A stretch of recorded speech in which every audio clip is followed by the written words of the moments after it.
Hey everybody, how's it going? I'm James from James's Reptiles, and today we're going to talk about corn snakes and should you keep it. Now, I know in the first episode I said I'm not going to give you a yes or no, but corn snakes are a yes, 100%. And the reason that is you can't really go wrong with a corn snake. You could be keeping for years, you could be getting your first snake, you could be letting your daughter get a snake or something and you're scared. Corn snakes are the best beginner snake in my opinion. Now, you may be scared of snakes or you're not sure exactly what kind of temper you're going to get out of your snake. I tell you right now, corn snakes, all of them that I met, calmest snake you could ever find. Now, they will move around a lot because that's just how colubrids are, which is the genus they're in. They're in colubrid. I forget the specific name for a corn snake, but they are colubrid. They're so calm. I've never had one bite me. I have 2 babies right now, and so I don't have any adults, but corn snakes are just known for being super calm. They must have like a good smell, good sense of smell or something, because as soon as you put food in, man, they'll always eat food. You hear people who get ball pythons as a first pet, and they doesn't eat, and they get worried. Corn snake will eat like every single time.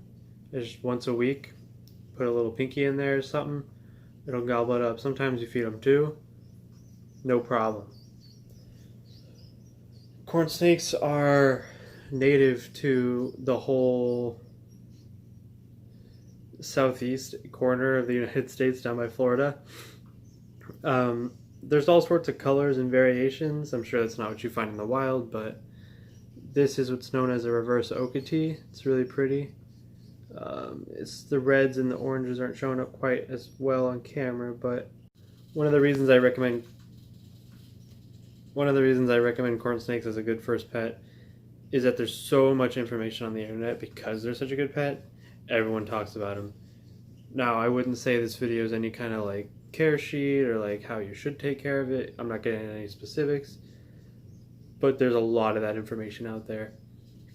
You just want to be careful because corn snakes are really active, that you get the right kind of enclosure. I don't care if it costs a little bit extra, make sure you get the right kind so they can't escape.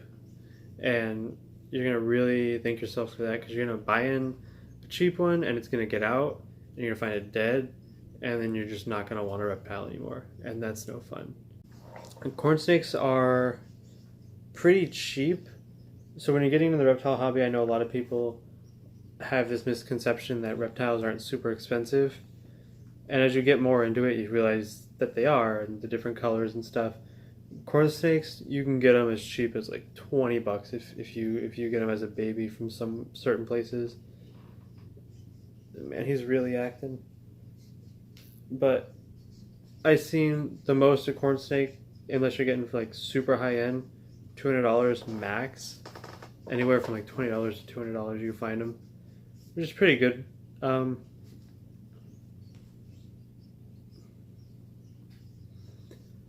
snakes are really fun to watch because they're so active. You get to see them explore their enclosure and they understand how to hunt food. It's really interesting. One thing I love about corn snakes is that they're so easy to hold without being afraid that they're going to bite.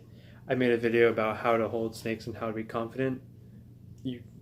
This would be the best snake to train on because it's not actually going to bite you if you're not.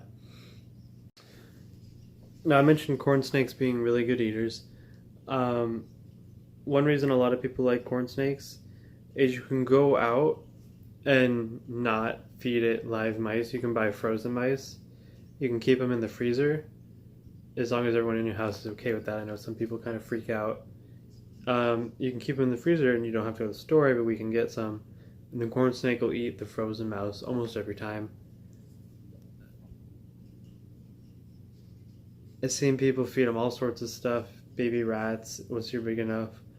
I've seen people feed them pieces of fresh caught fish. What else? All sorts of stuff, really.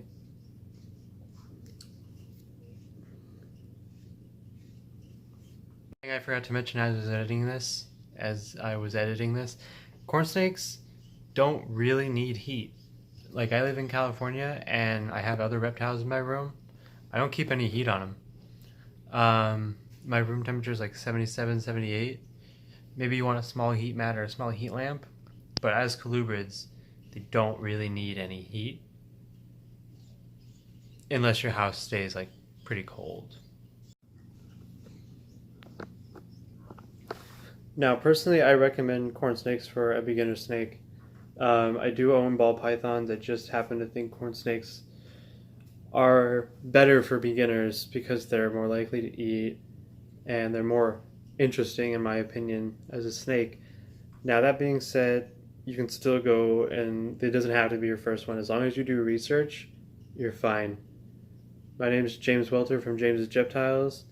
You can follow me on Instagram at James's Reptiles, Twitter at James's Reptiles, email at james'sreptiles@gmail.com, or hit me up on Facebook at James Welter, and have a good one.